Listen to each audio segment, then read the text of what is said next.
My brother is in the garden.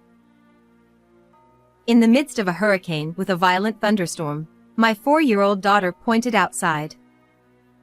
I couldn't believe my ears.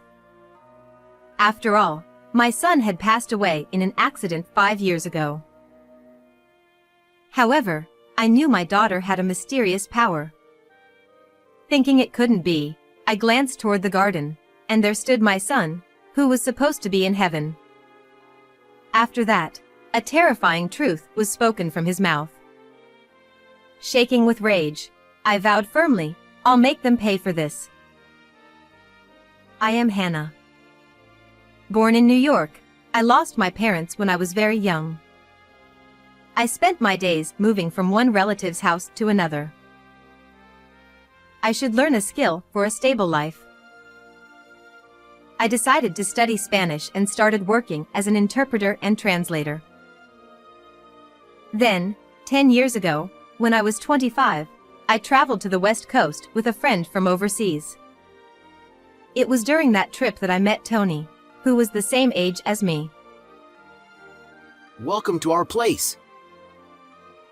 He was the heir of the hotel where we stayed, and he was running it with his mother.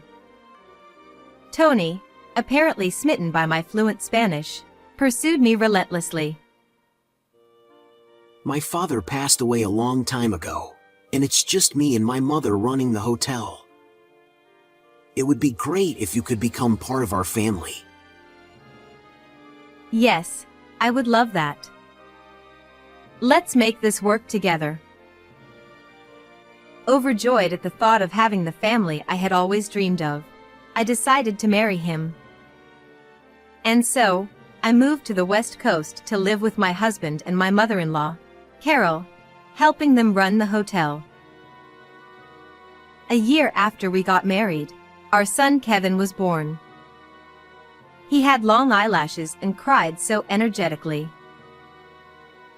Hannah, you gave birth to a boy. You've done so well. Now we won't have to worry about an heir. It seemed both of them had hoped to pass down the family hotel, small yet rich in history, to a son. I never cared about the gender, but I'm happy they're so thrilled about the baby's birth. As I smiled, Tony and my mother-in-law were taking turns holding the baby as if competing for him. Then, when Kevin turned 4, something happened. We've decided to build another hotel on a small island, 3 hours away by car and boat. Suddenly, Carol excitedly announced her plan to expand the business and build a resort hotel on a remote island. Why in such an inconvenient place? But surely, she has a reason. While puzzled by the choice of location, I decided to support her in this new business venture. Little did I know that this new hotel, which would come to be known as the Annex, would drastically change the lives of Kevin and me. The Annex Hotel didn't make any profit after it opened and became deeply in debt. At first, guests came not only from within the US but also from South America, eager to experience the charming town. However, the staff only spoke English. As a result, the tourists who stayed for extended periods gradually stopped coming. Even guests from around the West Coast visited, but since the island lacked tourist attractions, most of them only stopped by without staying overnight. Hannah, you can speak Spanish, right? Become the landlady of the Annex. Frustrated with the hotel's lack of popularity, Carol summoned me to the office of the main hotel and gave me this order with a serious expression. Me? Are you sure you want me to? Hannah, you're really good at Spanish. Please, we're family, right? Standing next to my mother-in-law, Tony rubbed his hands together and bowed to me. It'll only be for a short while, just until the business stabilizes. After that, you can come back to the main hotel and take it easy. This is when family has to come together and unite. Her sharp voice and the word family stirred something deep in me, having grown up without one. If my language skills can be of use, I'll give it my all. That was the decision I made, but little did I know, it was the gateway to a living nightmare. Every day, I traveled 3 hours each way to the remote island, starting early in the morning. Good morning. The weather's nice today. Do you have any fish you recommend for tonight's hotel dinner? I valued my relationships with the islanders, focusing on local consumption and using local ingredients in the hotel. Fishermen and farmers would greet me warmly on the street, saying, "Hannah, you're full of energy again today." I just want, little by little, for this new hotel to be accepted by the islanders and people from around the world. I worked hard, creating a website, consulting with travel agents, and making steady efforts to improve. However, running a business wasn't so easy that immediate results could be seen. Hannah, another month in the red. What are you doing? At the end of every month, Carol would harshly reprimand me.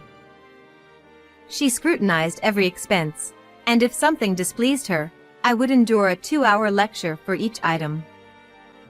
Many nights, she yelled at me until late. I can't believe you have no sense for business. You're always making Mom take care of Kevin. You need to take responsibility. I was ordered by Tony and my mother-in-law to cover the deficit using the savings I had built up during my single years. I barely had time to sleep, let alone spend with my son, so I didn't have the energy to argue back. You're driving away the guests with your fancy New York English. Exactly. You lack determination. You're not putting in enough effort. Running a business isn't a game. Harsh words thrown at me from both of them. Yes. I'm sorry. Ashamed of my own inadequacy, I hunched my shoulders and apologized, handing over my money to my husband and mother-in-law. The savings I had accumulated as a single woman were disappearing rapidly. During the time I was still obeying Tony and Carol, something unexpected happened. Ugh. The smell of coffee. It's making me nauseous. I found out I was pregnant with our second child. How could you let this happen when things are so busy? You'll still need to work. Despite my severe morning sickness and feeling faint, Carol glared at me. If you're too sick to get on the boat, you'll just have to stay on the island. Pregnancy isn't an illness. Don't you dare get soft on me. As if I were being kicked out, I was made to live at the annex while pregnant. Kevin is the heir, so I'll be the one to properly educate him. My mother-in-law, who doted on 5-year-old Kevin, refused to let me take him with me, insisting that the mainland had better education and healthcare than the island. She's right. Kevin has his kindergarten friends here.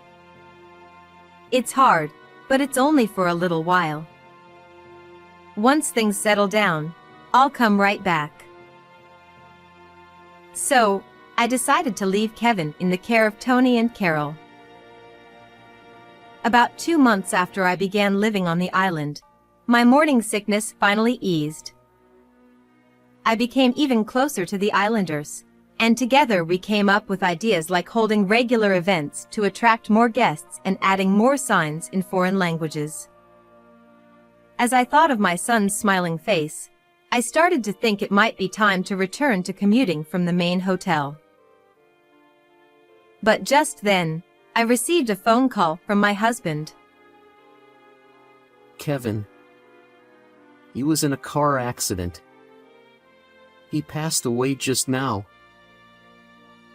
I couldn't comprehend what he was saying. But realizing I needed to get to my son immediately, I simply said, "I'll come back right now," and was about to hang up. What are you talking about? The sea is rough right now. His words jolted me. Unfortunately, a hurricane was approaching at that very moment, and all boats had been canceled. For the next few days, I couldn't cross the sea, and during that time, Kevin's funeral and cremation had already taken place. We had to rush everything because of the crematorium's schedule. Hearing that over the phone, I was left stunned. But when Tony sent me a picture of our son's memorial photo, reality hit me hard. Kevin ran out into the street. It's our fault. But it's because you didn't discipline him properly, Hannah. Even while I was grieving, Carol blamed me, leaving me utterly lost. If only I had made the hotel successful sooner and stayed by Kevin's side, maybe this wouldn't have happened. Unable to be there for my son in his final moments, I spent my days in tears. Finally, when the boats resumed, I contacted Tony, asking him to pick me up at the port. But in a somber voice, he hesitated, saying, "But If you come back here, you'll just be surrounded by memories of Kevin, and it'll be too painful. Why don't you stay at the annex for a while?" Exactly. Right now, you should focus on the baby that's coming. Even my mother-in-law, who had taken over the phone, encouraged me to stay on the island, perhaps out of concern for my grief. But I want to visit his grave. What are you talking about? If something happens to our next child, we really won't be able to recover. Let's just focus on the baby right now. With both of them urging me, I reluctantly decided to focus on the pregnancy. More than 6 months passed, and without returning to the mainland even once, I gave birth to our daughter, Kate, on the island. Like her brother, she had long eyelashes and was full of energy. The neighbors adored her, and she grew up healthy and strong. This time, I was determined to raise her on this nature-filled island, so I could always be by her side. My husband respected my wishes, and my mother-in-law, having no interest in a girl who wouldn't be an heir, easily agreed. However, Tony, busy with work at the main hotel, only visited the annex about once a month. I was also occupied with balancing childcare and my responsibilities as the landlady, so even though we saw each other less often, I thought that as long as we both worked hard, things would eventually settle down. Sorry, but I won't be able to visit next month. What? I won't get to see Daddy? One morning, while we were having breakfast at home near the annex, Tony, who had come to visit the day before, announced this. Our daughter, who had just turned 4, puffed her cheeks in frustration. As Kate entered kindergarten, Tony visited the island even less frequently. "Then we'll come see you. I haven't left the island since she was born." What? Are you serious? The hotel still needs a lot of work. You can't just leave. You can't afford to take running this business lightly. Whenever I suggested visiting the main hotel, Tony would get angry, spitting his words in frustration. Seeing him pay more attention to his hairstyle and stylish bags than before we got married made my chest tighten with unease. I see, Mommy's the innkeeper, so let's work hard together. That's right. You and Mommy both need to work hard and make the hotel thrive. We're aiming to be the best in the world. Tony's passionate dedication to the hotel made me feel guilty for doubting my family. It's only natural for him to care about his appearance since he's in the hospitality business. I told myself, convincing myself as I focused on raising Kate and managing the inn on the island every day. Less than a month later, the largest hurricane in recent history was heading toward the island where the annex stood. All the residents were evacuated to the mainland. I'm scared. On the boat heading to the port, my daughter clung to me, her voice trembling with fear. "Don't worry, Mommy's right here with you." I held Kate tightly. 4.5 years ago, during that hurricane, I couldn't even hold my son's hand, but now, being by my daughter's side, I felt grateful I could raise her myself. We're back. As soon as we arrived, I went straight to the office of the main hotel. Hannah? What are you doing here? And you brought Kate too. Why did you come here? Both Tony and Carol, who had been taking a break, screamed in surprise. "I'm sorry, but the hotels near the port are either closed or have no vacancies. I gave up my room to the islanders and came here instead." In fact, I had been instructed by them to stay at one of the hotels near the port so I could resume work as soon as the hurricane passed. I had changed my plans last minute, so their reaction was understandable, though it seemed a bit exaggerated. However, the familiar atmosphere of the main hotel brought back nostalgia, and I felt as if my son was nearby. The odd feeling quickly faded. Kate, on the other hand, was fascinated by the mainland hotel, looking around curiously for the first time. Tony quickly stepped in front of her, blocking her view. Coming all the way here during a hurricane is dangerous. You must be exhausted. There's a nap room available, so rest there. We've got guests here. And don't come out until we come to get you. In a fluster, they hurriedly ushered me and Kate into the room. Huh? Normally, they'd tell me to get to work. Their behavior puzzled me, but I decided to take the opportunity to unpack and relax.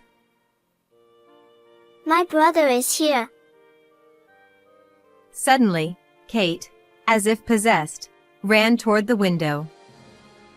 She pressed her face against the glass and pointed to the garden. She had only ever seen her brother's face in photos. "Sweetie, like I've told you before, your brother passed away in an accident." No. He's really here. She interrupted me, her eyes wide with excitement, urging me to go into the garden. Could this be one of those moments? Kate had a mysterious gift for finding lost children. At large events like autumn festivals, when kids would wander off, Kate always seemed to find them quickly. The islanders would praise her, calling her Detective Kate or the child-finding master, which always made her beam with pride, often asking me to pat her head. Could there be a guest's child lost in the garden? It's dangerous with the hurricane coming. I quickly stopped unpacking and took her to the garden. What I saw there shocked me beyond belief. A boy with brown hair blowing in the strong wind stood there, looking strikingly like my son. "Kevin. Kevin, is that you?" It felt like a dream, but there was no mistaking it. His long eyelashes, the shape of his nose that resembled mine, the mole on his cheek. He had grown taller over the past 4.5 years, and at 9 years old, his age and appearance confirmed he was my son. I ran toward him. He stared at me and whispered, "Mom? How is this possible? What's going on?" As I hugged him tightly, crying uncontrollably, Kevin also began to cry. Kate toddled up behind us, gently patting our backs. With the wind picking up, I led Kevin to a sheltered spot in the garden to hear his story. What he told me was nothing short of horrifying. What? How could this be? Fury boiled inside me as I listened, and in that moment, I swore I would take revenge. From that point on, I moved with a sense of urgency I didn't know I possessed, preparing for my revenge. I made Kate and Kevin promise to keep quiet about finding him. "I'll rescue you, I promise. Just hang in there a little longer." Both children nodded firmly at my words. I reached out to contacts, setting everything into motion. 2 weeks after reuniting with my son, the hurricane's impact turned out to be less severe than expected, and we were able to hold the scheduled 5th anniversary celebration for the Annex Hotel. All the preparations I made for this day. The large banquet hall was lined with tables and chairs, all ready for the guests. Dressed in a simple gown, I prepared to welcome everyone. For the celebration, I had invited the entire island community who had always supported us. Though Tony and Carol had said, no need to invite people from the mainland since it's so far, I secretly invited them anyway. It was clear why they wanted to keep me isolated on the island, limiting my relationships to the islanders. They didn't want anyone to tell me that Kevin was still alive. Why are people from the main hotel here? Even teachers from the mainland elementary school are here. Seeing familiar faces among the guests, both Tony and Carol shot nervous glances at me, clearly flustered. If you're this shaken up before the event has even started, you're not going to last the rest of it, I thought, hiding a smug smile as I guided the guests to their seats. "Thank you all for coming today," I said into the microphone from the host's seat. The islanders responded with cheers and applause, while Tony and Carol stood to the side, nervously eyeing the unexpected mainland guests, worried I might speak to them. Ignoring them, I began showing a video presentation on the large television screen, showcasing the journey of the hotel over the years.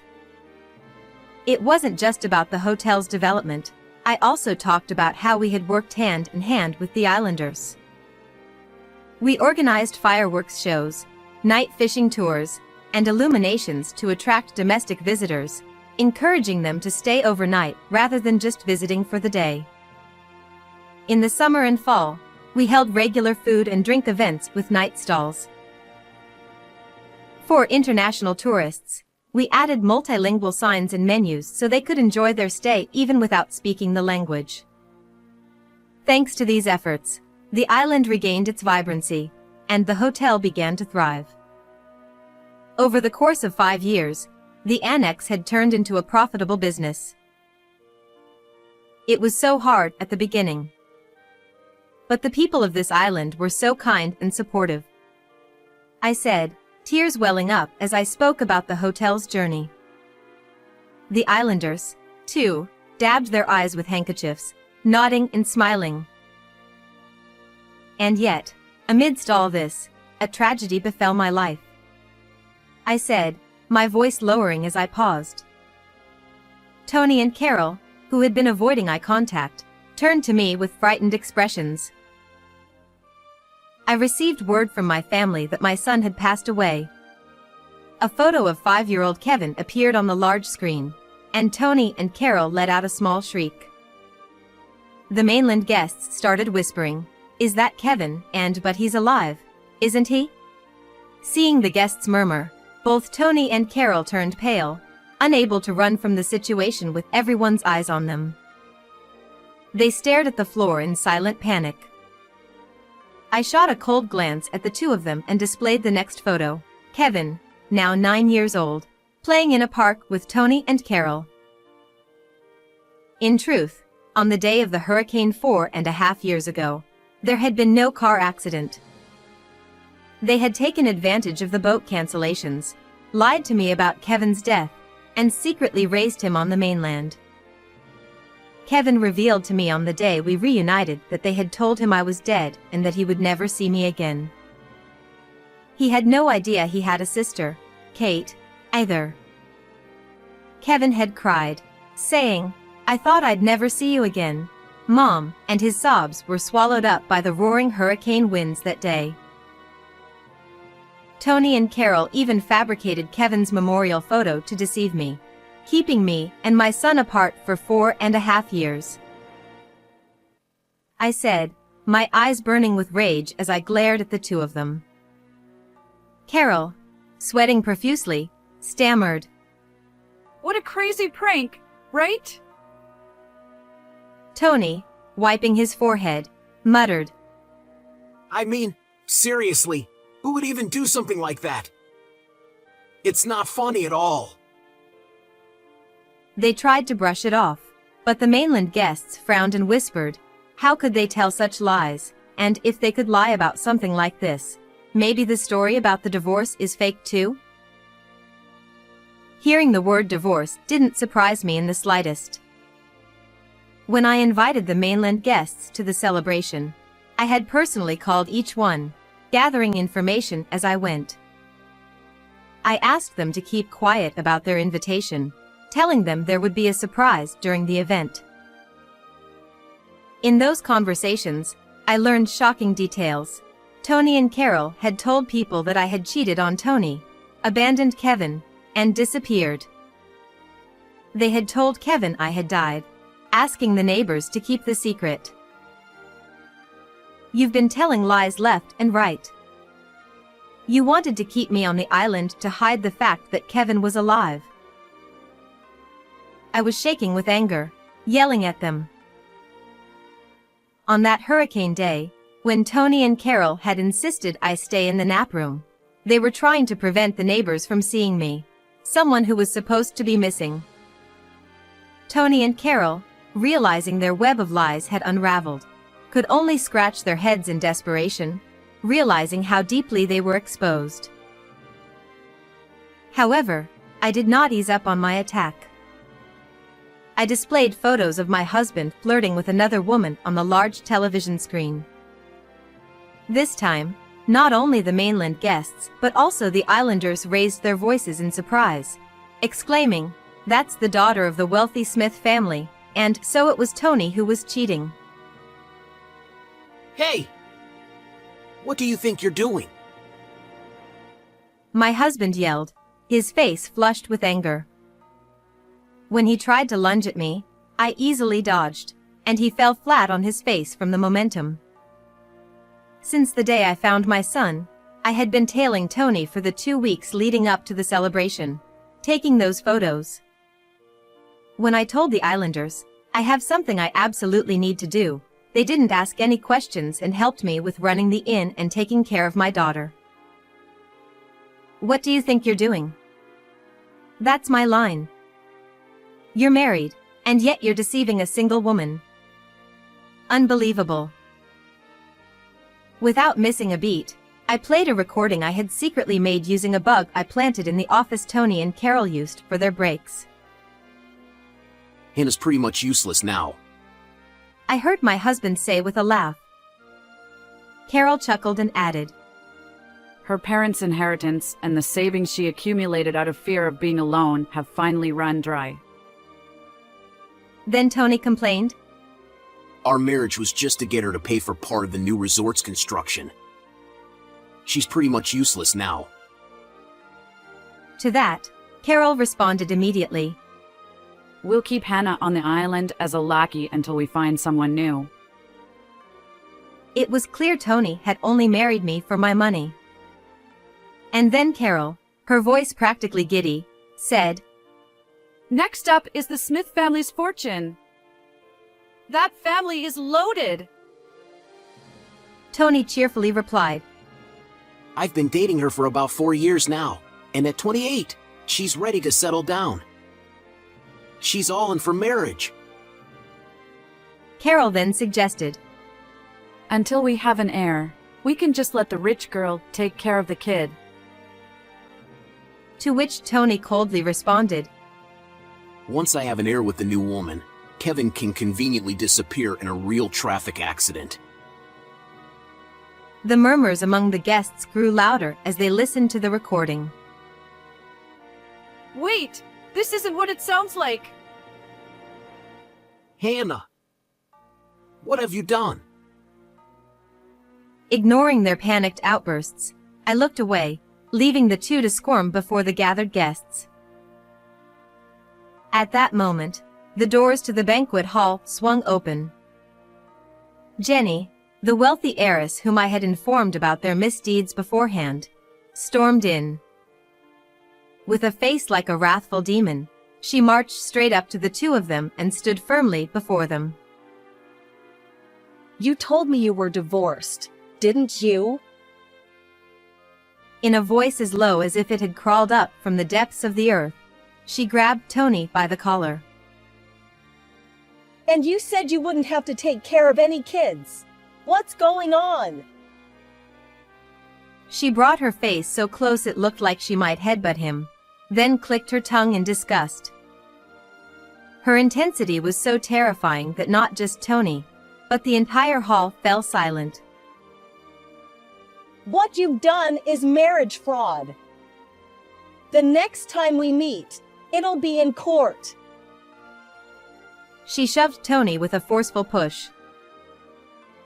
And don't you dare underestimate my father's lawyer.